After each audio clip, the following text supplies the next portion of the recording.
नमस्कार, बुलेटिन में आपका स्वागत है। आपके साथ मैं दीपेश बरगले। खबरों की शुरुआत करेंगे। मध्य प्रदेश से जुड़ी तमाम खबरें हम आप तक पहुंचाएंगे, साथ ही बड़ी और अपडेटेड खबरें लेकर हमारे साथ जुड़ेंगे हमारे सहयोगी ललित। सबसे पहले उन्हीं का रुख करते हैं। ललित, इस वक्त क्या बड़ी अपडेट? वाकई एक बड़ा अपडेट, बड़ी खबर कहा जाए वो इस वक्त मिल रही है। बिग ब्रेकिंग सबसे बड़ी खबर न्यूज 18 मध्य प्रदेश छत्तीसगढ़ आपको बता रहा है। पाकिस्तान में बड़ा विमान हादसा हुआ है। लाहौर से कराची जा रहा विमान क्रैश हुआ है। लाहौर से कराची जा रही फ्लाइट क्रैश हुई है। ये इस तरह की जानकारी अभी मिल रही है। कराची एयरपोर्ट के पास ये विमान क्रैश हुआ है। पाकिस्तान इंटरनेशनल एयरलाइंस का ये विमान क्रैश हुआ है। इससे अंदाजा लगाया जा सकता है international airlines, Pakistan international airlines का विमान होने के चलते ये घटना बेहद बड़ी हो गई है। तो बड़ी खबर इस वक्त आपको बता दें पाकिस्तान से जुड़ी हुई मिल रही है। पाकिस्तान में बड़ा विमान हादसा, लैंडिंग से ठीक पहले विमान दुर्घटना।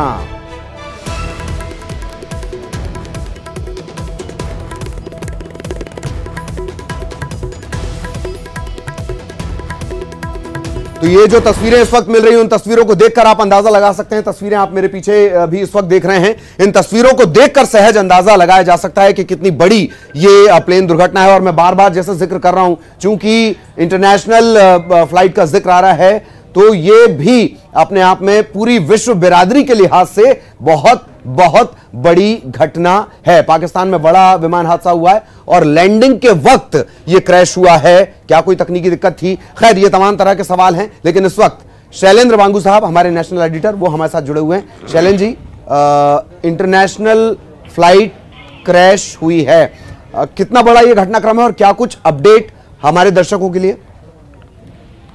बिल्कुल, बहुत बड़ा हादसा ये है और ये पाकिस्तान की जो राष्ट्रीय एयरलाइंस है PIA, उसका विमान था और माना जा रहा है कि ये कराची पहुंचने वाला था। उससे पहले ही ये हादसा हो गया है। और अहम बात ये कि ये हादसा एक रेजिडेंशियल एरिया में हुआ है यहाँ पे, यानी कि वहां पर घर थे और घरों के ऊपर ये प्लेन गिरा है। तो माना जा रहा है कि इसे कैजुअलिटीज और ऊपर जा सकती है, क्योंकि फिलहाल ये बताया जा रहा है कि विमान में करीब 100 के आसपास यात्री थे, उसके साथ कुछ क्रू मेंबर्स भी थे।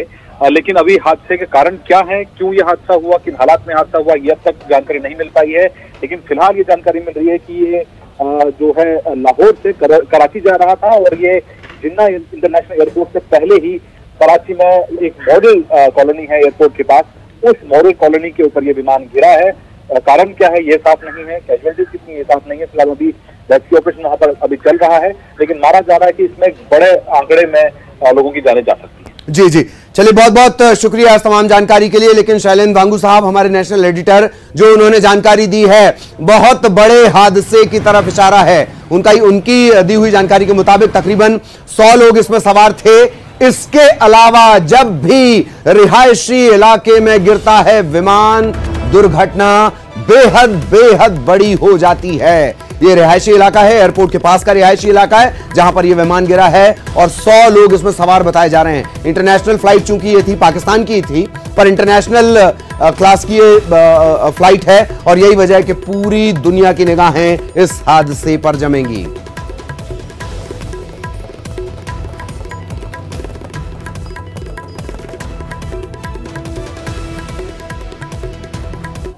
तो लगातार बड़ी खबर पर नए तेवर के साथ हमारी नजर बनी हुई है और इस वक्त फिर से खबरों के सिलसिले को आगे बढ़ाने के लिए एक बार फिर न्यूज रूम चलते हैं। सहयोगी दीपेश लगातार बने हुए हैं। Over to you Dipesh. बिल्कुल ललित, जो आपने बड़ी खबर का जिक्र किया, जब दुनिया की निगाहें इस बड़े हादसे पर टिकी है तो मध्य प्रदेश की राजनीति आकर बिजली बिलों पर टिक चुकी है।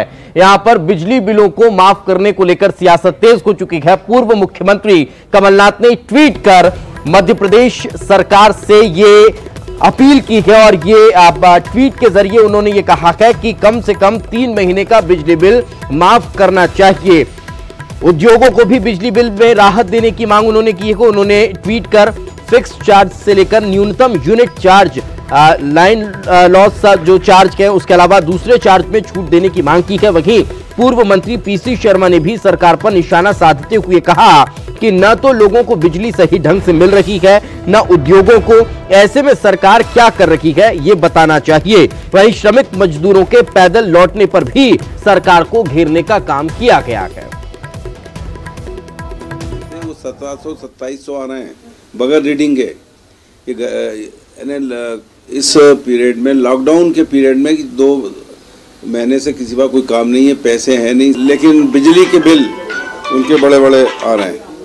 और दूसरी तरफ जो आदमी आज भी पैदल चल रहा है, कल रात को 11 बजे तेलंगाना से चल के 4 दिन बाद यहाँ पर लोग आए, पैदल जा रहे थे, होशंगाबाद के थे, मध्य प्रदेश के ही थे। फिर उनकी मंदिर में मैंने व्यवस्था करवाई रुकने की, हबीबगंज पे, वहाँ रुके हैं। ये हालत है प्रवासी मजदूरों की, न खाना मिल रहा है न कुछ मिल रहा है, और आज भी पैदल भी चल रहे हैं और कोई व्यवस्था नहीं हो रही, और मुख्यमंत्री क्लेम करते हैं कि हमने सब व्यवस्था करा दी। तो मध्य प्रदेश में उपचुनाव नजदीक है और यही उपचुनाव कहीं ना कहीं इन सियासी घटनाक्रमों के इर्द गिर्द घूमते हुए नजर आ रहे हैं। उपचुनाव क्यों हुए इसको लेकर प्रभुराम चौधरी का भी बयान सामने आया है। पूर्व में कमलनाथ सरकार में मंत्री रखे हैं, शिक्षा विभाग उनके जिम्मे था, तो उन्होंने कहा है कि सिंधिया ने जब जनता और गरीबों की आवाज उठाई तो उनकी आवाज को कांग्रेस ने दबा दिया था और उसी के चलते चुनाव की फिर से नौबत आ गई है।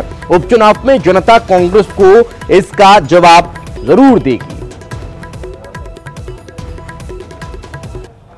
पूर्व मंत्री प्रभुराम चौधरी जी हैं, आपके जो पुराने सहयोगी थे, मसलन अगर हम बात करें दिग्विजय सिंह की, वो सार्वजनिक तौर से ये बातें कह रहे हैं जनता से कि आप लोगों को हराइए और आप लोगों की हार होगी। कमलनाथ जी भी इस तरीके की बातें कर रहे हैं कि कोई बड़ी डील हुई थी आप लोगों की, इस वजह से आप लोग गए हैं। ये जो भी आरोप है पूरी तरह से निराधार है, मैंने आपको बताया है, और जनता इस बात को अच्छी तरीके से समझती है। जब किसानों की बात सिंधिया जी ने उठाई, जब कर्मचारियों की बात सिंधिया जी ने उठाई, जो वचन में दिए गए थे उनकी बात उठाई गई, तो उनसे कहा गया कि सड़क पर उतर जाइए। तो इस तरीके से जो उपेक्षा की गई और जनता की मांगों को जो अनदेखा किया गया है, इसके कारण ही मतलब ये नौबत आई कि जो आज उपचुनाव हो रहा है। तो यह है प्रभुराम चौधरी, पूर्व मंत्री हैं, जिनका कहना यह है कि जो स्थितियां बनी हैं उसके पीछे कहीं ना कहीं वो सारी बातें रहीं कांग्रेस पार्टी के अंदर, जिनमें लगातार सिंधिया जी के खिलाफ सवाल उठे, उनका अपमान किया गया। और जहां तक बात आरोपों की है कांग्रेस नेताओं के कोई डील हुई है, तो ये बातें निराधार हैं और जनता अब उपचुनाव में अपना फैसला सुना देगी कि वो आखिरकार किसकी तरफ है। कैमरामैन दीपक के साथ सरस श्रीवास्तव, न्यूज़ 18 भोपाल। तो जब उपचुनाव की सुगबुगाहट तेज हो गई हो तो फिर बीजेपी और कांग्रेस की क्यों, बीएसपी भी अब रण में कूदती हुई नजर आ रही है। बीएसपी ने स्पष्ट कर दिया है कि 24 की 24 सीटों पर वो अपने उम्मीदवार उतारेगी और उपचुनाव लड़ने के लिए तैयार है। याद रखिए कि जब विधानसभा चुनाव हुआ था तो बीएसपी की वजह से बीजेपी को नुकसान का सामना करना पड़ा था, लेकिन अब जब उपचुनाव में 24 सीटों पर बीएसपी के उम्मीदवार उतर रहे हैं तो फिर इसका खामियाजा आखिर किसे भुगतना पड़ेगा ये आने वाला वक्त बताएगा। लेकिन साथ ही साथ बीएसपी प्रदेशाध्यक्ष रमाकांत पिप्पल ने यह साफ कर दिया है कि हम पूरी ताकत के साथ चुनाव लड़ेंगे। जल्द ही दावेदारों के नाम पर भी चर्चा शुरू की जाएगी और जो भी टिकट के दावेदार होंगे उनके नामों का पैनल तैयार कर मायावती को भेजा जाएगा।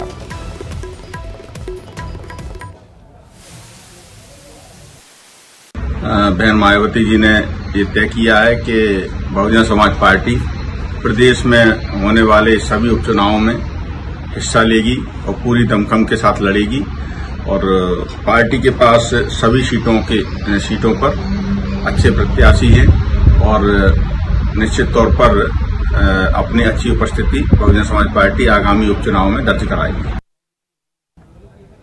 तो मध्य प्रदेश में बाकी दुकानों और बाजारों के साथ अब सैलून खोलने की भी अनुमति जब कल दे दी गई तो फिर आज जब सैलून खुले तो तस्वीरें किस तरह की थी जरा वो आपको दिखाते हैं। आज जब सैलून खुले तो फिर पीपी किट पहनकर जो बार्बर है वो लोगों की हजामत करते हुए नजर आए।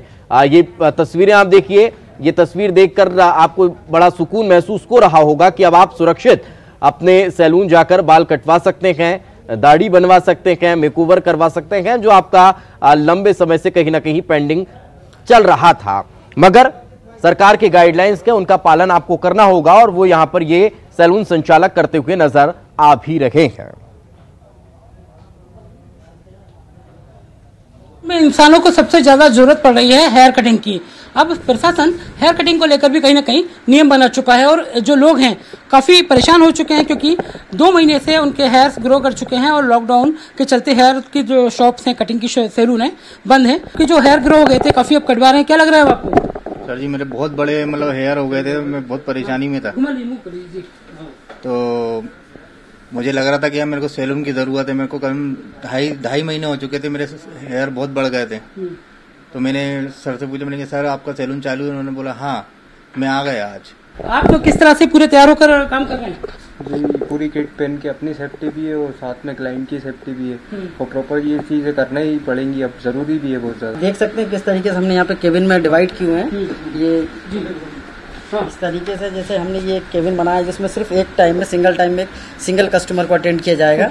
इस तरीके से एक और हमने यहाँ पे केबिन, ये जो पूरा है हाइजीन है जी बिल्कुल पूरा सैनिटाइज है और ये दिन में 2 बार सैनिटाइज किया जाता है। इस तरीके से ये देखिए एक पर्टिकुलर केबिन हमने इसमें अपॉइंटमेंट कैसे, कस्टमर कैसे बात करते हैं? बेसिकली हम लोगों ने ऑनलाइन अपॉइंटमेंट सिस्टम दे रखा है इसमें, तो विदाउट अपॉइंटमेंट हम लोग यहाँ पे नहीं कर रहे हैं, वॉकिंग क्लाइंट को हम एंटरटेन नहीं कर रहे हैं। ये ऑनर है, इन्होंने सारी चीजें बता दी हैं और हम देख भी रहे हैं कि किस तरह से लोगों को व्यवस्थित रखकर उनके हेयर को काटा जा रहा, कटिंग की जा रही है, क्योंकि रोजगार इनका भी प्रभावित ना हो। ऐसी तमाम जो चीजें हैं इनको चालू करने के लिए भी लगातार प्रयास किए जा रहे हैं। तो कह सकते हैं कि इंसान की एक जरूरत वाली जो चीजें होती हैं उनमें एक हेयर कटिंग भी शामिल है।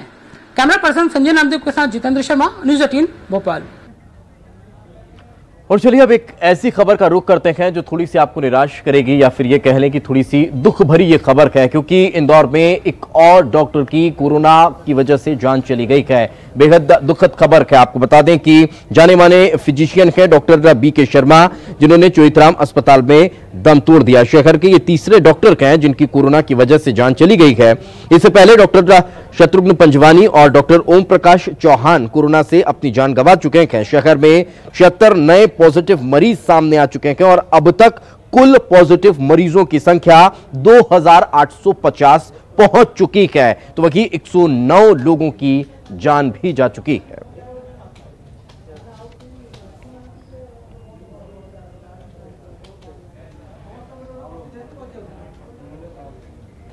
तो खबरें अभी और भी है, लेकिन फिलहाल वक्त एक छोटे से ब्रेक का। ब्रेक के बाद जल्द हाजिर होंगे। इसके बाद एक बार फिर आपका स्वागत है। खबरों की शुरुआत करें इससे पहले बड़ी खबर के लिए रुख करते हैं हमारे सहयोगी ललित का।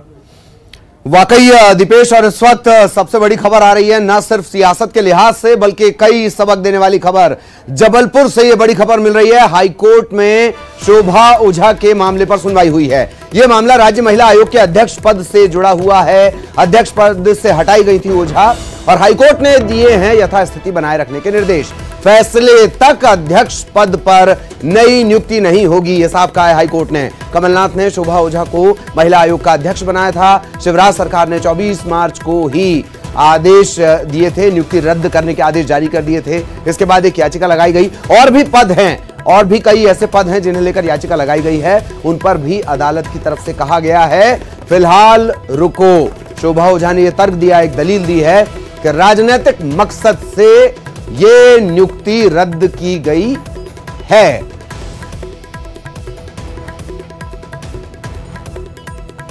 तो जबलपुर से बड़ी खबर हम आपको बता दें, इस वक्त हाईकोर्ट से बड़ी खबर। क्या यह सरकार के लिए झटका माना जाएगा? हालांकि अभी इस पर क्वेश्चन मार्क लगा हुआ है। हाईकोर्ट में शोभा ओझा से जुड़े मामले पर सुनवाई हुई है। सहयोगी प्रतीक इस वक्त हमारे साथ जुड़े हुए हैं। प्रतीक, पूरी जानकारी। बाकी और लोग भी हैं जो इसी तरीके के मामले से जुड़े हुए हैं, उन्हें लेकर कोई अपडेट? प्रतीक जी देखिए, आपको बता दूं ललित की इसके पहले पूर्व में तत्काल जो भी संवैधानिक पदों पर नियुक्तियां हुई थी या जो अन्य आयोग के अध्यक्ष थे उनके मामले में सुनवाई हो चुकी थी और यथास्थिति के निर्देश उनकी याचिकाओं पर हुए थे। और आज शोभा ओझा जो कि राज्य महिला आयोग की अध्यक्ष रही हैं, इन्हें पद से हटाया गया था। 16 मार्च को इनकी नियुक्ति हुई थी, जबकि 24 मार्च को जैसे ही शिवराज सरकार मध्य प्रदेश में बनी उन्हें हटा दिया गया था। और उसके बाद ये मध्य प्रदेश हाईकोर्ट आई थी, उन्होंने कहा था कि शिवराज सरकार ने राजनीतिक मकसद से अध्यक्ष पद से जो उनकी नियुक्ति है उसे रद्द कर दिया है। तो पूरे मामले पर लंबी सुनवाई चली, पूर्व भी सुनवाइयां चली। सरकार ने इस जवाब भी दिया कि नियमित तौर पर इन्हें हटाया गया था। आज हाल फिलहाल जो यथास्थिति के निर्देश दिए यानी इस लिहाज से अभी आगामी सुनवाई तक यानी अंतिम सुनवाई तक फिलहाल मध्य प्रदेश सरकार इस पद पर कोई नई नियुक्ति नहीं करेगी। भले ही वो अध्यक्ष रहे ना रहे, लेकिन फिलहाल इस पे अभी संशय है चूंकि यथास्थिति किस बात पे इस पे विस्तृत आदेश अभी आने बाकी है। लेकिन हाल फिलहाल सरकार इस पद पर कोई नई नियुक्ति नहीं कर सकती है और यथास्थिति के निर्देश हाईकोर्ट ने इस पद पर दिए। जी बहुत बहुत शुक्रिया आपका प्रतीक इस तमाम जानकारी के लिए। सरकार जब तक फैसला नहीं होगा कोई नई नियुक्ति नहीं कर सकती।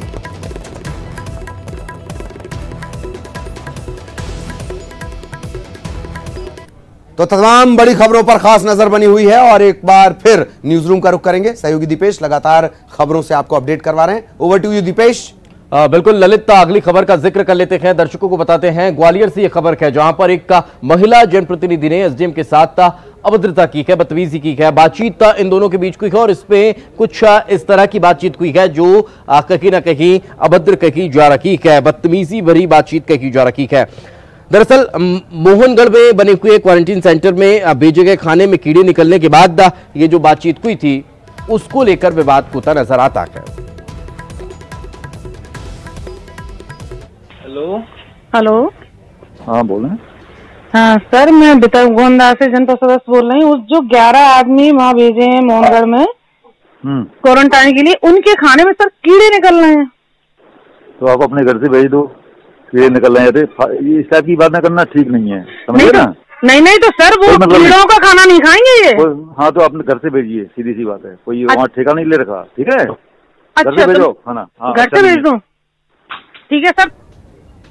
तो सुना आपने किस तरह से अधिकारी साफ तौर पर बदतमीजी करते हुए नजर आए हैं। खैर, ललित हमारे साथ जुड़े हुए थे बड़ी खबरें और अपडेट्स लेकर। बहुत बहुत शुक्रिया ललित आपका हमारे साथ चर्चा में जुड़ने के लिए और दर्शकों को बड़ी और अपडेट से रूबरू कराने के लिए बहुत बहुत धन्यवाद आपका। इसी के साथ इस बुलेटिन में फिलहाल इतना ही, दीजिए इजाजत, नमस्कार।